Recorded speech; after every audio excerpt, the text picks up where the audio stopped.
साल की एक जवान लड़की थी। चूंकि मैं बहुत खूबसूरत थी, इसलिए मुझे भी खूबसूरत लड़के बहुत अच्छे लगते थे। मैं अपने लिए हमेशा से हसीन मर्द की ख्वाह थी। मेरी जब शादी हुई तो शोहर की बजाय देवर को देखकर मेरे हुसान खता हो गए। वो भी मेरी तरह का हसीन लड़का था। मैं हर हाल में उसे पाना चाहती थी। एक रात घर में कोई नहीं था। जब मुझे मौका मिला, उस दिन मैं देवर के पास गई और फिर उसने मेरे साथ वो किया। मेरा नाम निगत है। मैं बेहद हसीन थी और जवान लड़कों की हुसन परस्त भी थी। मुझे अपने हुसन पर नाज भी बहुत था। हमारे खानदान में शादी से पहले लड़की अपने शोहर को देख नहीं सकती थी। मेरी शादी अपनी बरादरी के रिश्तेदारों में कहीं तय पाई थी। रस्में हिना पे मेरी सास, ससुर और छोटा देवर आए थे। लेकिन अपने देवर को देखकर कुछ पल तो मैं अपने हुसान खो बैठी थी। वो वाकई ही बहुत हसीन था। आज से पहले मैंने कभी अपनी जिंदगी में इतना खूबसूरत लड़का नहीं देखा था। साइम शायद उम्र में 16-17 साल का लगता था। उसकी वजाहत और हुसन को देखकर मुझे लगा जवाद भी ऐसे ही होंगे। अब तो मेरे अंदर जवाद को देखने का शौक और भी बढ़ गया था। मैं रोज अपने तस्वुर में जवाद को एक जवान और हसीन मर्द की शक्ल में देखती थी, जैसा कि उसका छोटा भाई साइम था। पूरा महीना मैंने जवाद के बारे में किसी शहजादे का तस्वर बांधे गुजारा था। मैं अपने गांव की पहली दुल्हन थी जिसने अपनी रुखसती पर एक आंसू नहीं बहाया था। मुझे तो अपने शोहर को देखने का, उससे बातें करने का बेहद शौक था। आज मेरा इंतजार खत्म होने वाला था। मेरे चेहरे से तो मुस्कुराहट ही गायब नहीं हो रही थी। शादी की पहली रात मेरे शोहर की खालादाद बहन ने मुझे जवाद के कमरे में बिठाने आई। वो मुझे देखकर कहने लगी, आज तो भाई अपने होश जरूर खो बैठेगा। कैसी चांद सी दुल्हन है उनकी। उससे अपनी तारीफ सुनकर मैं शर्म से नजरें झुका गई थी। वो मुस्कुराते हुए कमरे से बाहर चली गई। मुझे बस जवाद के कमरे में आने का इंतजार था। मेरी बेताबियां अरूज पर थी। एक एक पल गुजारना मेरे लिए मुश्किल हो रहा था। 1 घंटे बाद जवाद मेरे कमरे में आए। मैं घूंघट निकाले बैठी थी। दिल की धड़कनों का ये आलम था कि जैसे सीने से सुराख करके बाहर आ जाएगा। जैसे जैसे जवाद मेरी तरफ कदम बढ़ा रहे थे, मेरे दिल की धड़कनें कानों में सुनाई देने लगी थी। वो मेरे पास आकर बैठ गए, मुझे सलाम किया। मैंने भी धीमे लहजे में सलाम का जवाब दिया। जैसे ही उन्होंने मेरा घूंघट उठाया, कुछ पल के लिए तो वो कुछ भी ना बोले। ये कहने लगे कि मुझे अपनी किस्मत पर रश्क आने लगा है। तुम तो बहुत हसीन हो। मेरा दिल किसी जिद्दी बच्चे की तरह जवाद को देखने के लिए मचल रहा था। लेकिन शर्म के भी कुछ तकाजे होते हैं। मैं पहली रात की दुल्हन थी, यूं बेशर्मों की तरह से अपने शोहर को नहीं देख सकती थी। लेकिन मेरे होश उस वक्त उड़े जब मेरी गोरी कलाई एक सांवली रंगत वाले हाथ ने पकड़ी थी। मेरा दिल धक से रह गया। फौरन मेरी नजर उस चेहरे की जानी पड़ी जो मेरा शोहर था। मैं परेशान सी उसे देखती रही। वो गहरी सांवली रंगत का नौजवान था। भद्दे से नैन नक्श थे। बिल्कुल भी खूबसूरत नहीं था, बल्कि उन लड़कों में से था जिन्हें देखकर मैं हकारत से अपना रुख बदल जाती थी। मैंने फौरन से अपनी आंखें बंद कर दी। मैं एक जुर्जरी सी लेकर रह गई थी। मैं भला कैसे उसके साथ जिंदगी गुजार सकती थी, जिसे 2 मिनट देखना भी मुझे गवारा नहीं था। मुझ जैसी हुस्न परस्त लड़की के लिए ये बात कोई मामूली नहीं थी। मेरी तो दुनिया ही उजड़ कर रह गई थी। मेरी आंखों से आंसू बहने लगे थे। उस शख्स की संगत का सोचकर मुझे रोना आने लगा था। मुझे यूं आंसू बहाता देखकर जवाद वजह पूछने लगे।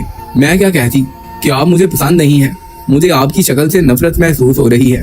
मैंने कहा, मेरे सर में बहुत शदीद दर्द है। वो मेरी बात सुनकर फिक्रमंद हो गए थे। मुझे एक सर दर्द की गोली खिलाई, लेकिन वो पूरी रात मेरे लिए किसी अजियत से कम नहीं थी। ऐसा शख्स जिसे मैं देखना भी गवारा नहीं कर सकती थी, उसके साथ शादी जैसा बंधन निभाना मुझे पहली रात में ही बहुत बड़ी आजमाइश लगा था। सुबह वो शख्स बड़ा खुश और हशाश बशाश था। उसने एक हसीन लड़की को पाया था। लेकिन मुझे तो खुद से भी गिनती आने लगी थी।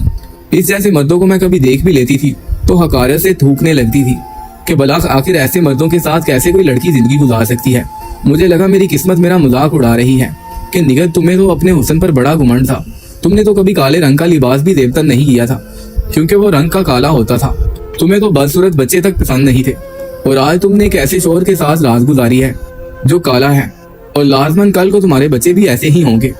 वो अच्छी शक्लो सूरत का मालिक नहीं था, बल्कि अच्छा खासा बदसूरत किस्म का इंसान था। मैं उसकी हमराही में ही कमरे से बाहर गई थी। सामने दस्तरखान पर नाश्ता करते जवाद के छोटे भाई साइम को देखकर मेरा जी जल रहा था। मैंने तो उसी को देखकर जवाद का नक्शा खींचा था, लेकिन उसमें और जवाद में जमीन और आसमान का फर्क था। मेरी सास मुझे प्यार करने लगी। मेरे शोहर की कजन मुझसे छेड़छाड़ करती रही, लेकिन मैं ऐसी थी जैसे कोई पत्थर का मुजस्मा। मेरे सारे ख्वाब एक ही रात में चकनाचूर होकर मेरी आंखों में सुइयों की तरह चुभने लगे थे।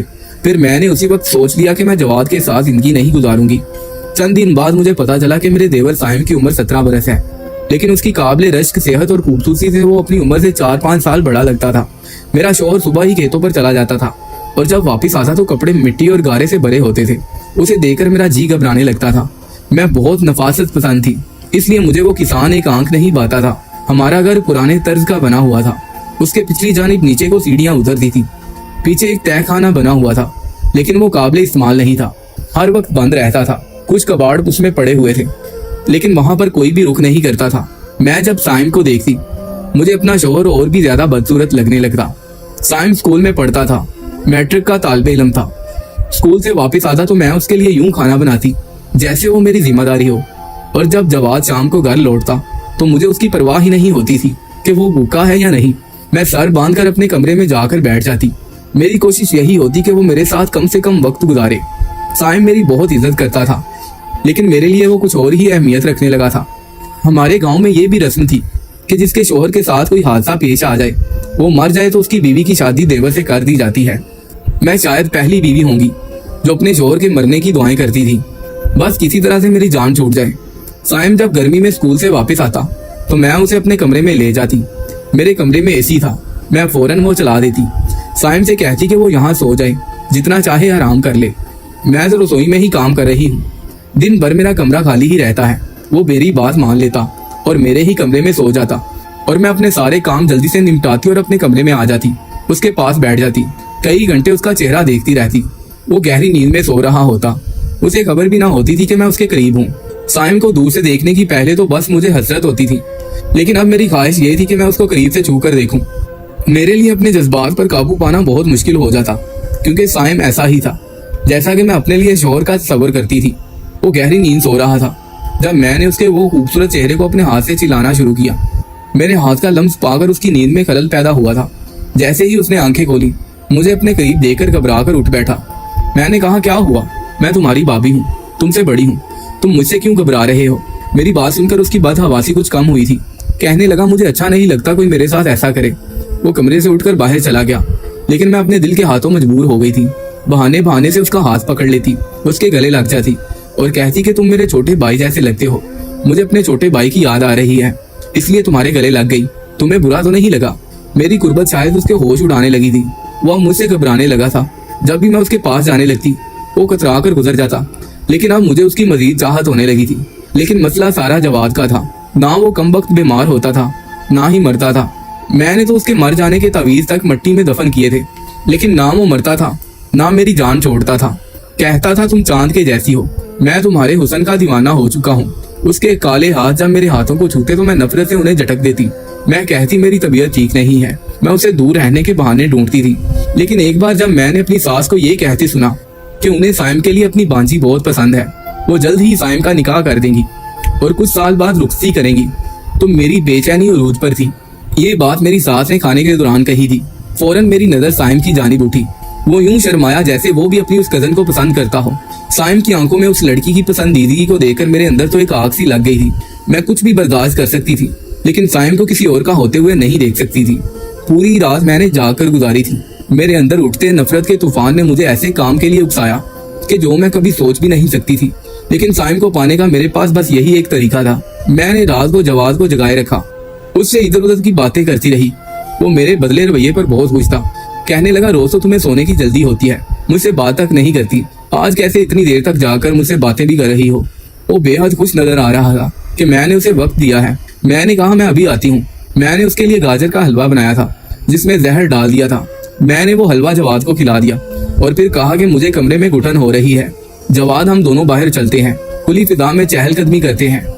जवाद तो मेरे मेहरबान रवैये पर हैरान थे, मेरे साथ बाहर आ गए। चहलकदमी करते करते मैं उन्हें घर के तहखाने के पास ले आई। मैंने कहा कि इस तहखाने में क्या है? जवाद कहने लगे, इधर कुछ भी नहीं है, घर का फजूल सामान पड़ा है। मैंने कहा कि मैंने आज तक ये तहखाना नहीं देखा, मुझे अभी ये तहखाना देखना है। जवाद कहने लगी, ये भी कोई देखने की चीज है? मैंने कहा, मुझे देखना है। जवाद ने मेरी जिद पर उस तहखाने का दरवाजा खोल दिया और सीढ़ियां उतरकर नीचे आ गई। उनकी तबीयत अब घबराने लगी थी। वो कहने लगे, वापस कमरे में चलते हैं, न जाने क्यों बहुत घबराहट हो रही है। मैंने उन्हें पीछे से धक्का देकर जमीन पर गिराया था। वो मेरी इस जुर्रत के लिए तैयार नहीं थे, इसलिए जमीन पर जा गिरे। अब जहर उन पर असर कर चुका था, उन्हें सांस लेने में दिक्कत हो रही थी। वो बुरी तरह से खांसने लगे, अपना गला पकड़ने लगे, कहने लगे, मुझे सांस नहीं आ रहा, मेरा दम घुट रहा है। मैंने कहा, इसलिए मैंने तुम्हें जहर दिया है, मुझे तुमसे नफरत है। मेरे घर वालों ने तुम में न जाने क्या देकर मेरी शादी कर दी। तुम इस काबिल नहीं हो कि मैं तुम जैसे बदसूरत शख्स के साथ जिंदगी गुजारूं। वो अब हिलजुल नहीं रहा था, वो मर चुका था। मैंने उसकी लाश वहीं छोड़कर उस तहखाने से बाहर निकल आई। सब सो रहे थे, मैं बहुत घबराई हुई थी, पर मुझे अपनी हरकत पर जरा भी अफसोस नहीं था। मैं अपने कमरे में आ गई। मुझे लगा मेरे सर से भारी बोझ उतर गया है। अगले रोज जब मेरी सास ने जवाद के बारे में पूछा तो मैंने कहा रात को उनके किसी दोस्त का फोन आया था।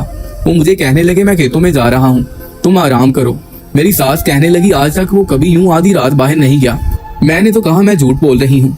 हमारे गाँव में एक नहर थी जहाँ आए दिन किसी न किसी के डूब के मरने की इतला आती रहती थी। इत्तेफाक था कि एक खबर वहां से भी आ गई कि नहर से एक शख्स की लाश मिली है, लेकिन उसका चेहरा पहचाना नहीं जा रहा। लिबास उस शख्स ने पहना था। मैंने जब उसे देखा तो कह दिया कि ये जवाद ही है। जवाद की मौत की खबर ने तो घर पर कोहराम सा मचा दिया था। सब रो रहे थे और मैं रोने का ड्रामा कर रही थी। सबको लग रहा था कि मुझे बहुत दुख है, लेकिन मेरे अंदर तो जैसे बहुत बड़ा बोझ निकल गया था। मैं इद्दत में एक कमरे में बैठ गई। मेरी सास की बहुत बुरी हालत थी। बेटे का गम उनसे बर्दाश्त नहीं हो रहा था। वो बार बार गशी खाकर गिर जाती थी। साइम पर सारी जिम्मेदारी आ चुकी थी। उसने पढ़ाई भी छोड़ दी थी। उसे जवाद का भी बहुत दुख था। मेरी इद्दत खत्म होते मैं कमरे से बाहर आ गई। बहुत से लोगों का ये भी ख्याल था कि जवाद का इंतजार कर लेना चाहिए। मैं जानबूझकर साइम को देखकर रोने लगती, जवाद को याद करने लगती ताकि साइम की हमदर्दी हासिल कर सकूं। वो मुझे तसल्ली देता कि आप परेशान ना हो। 1 साल बीत गया था।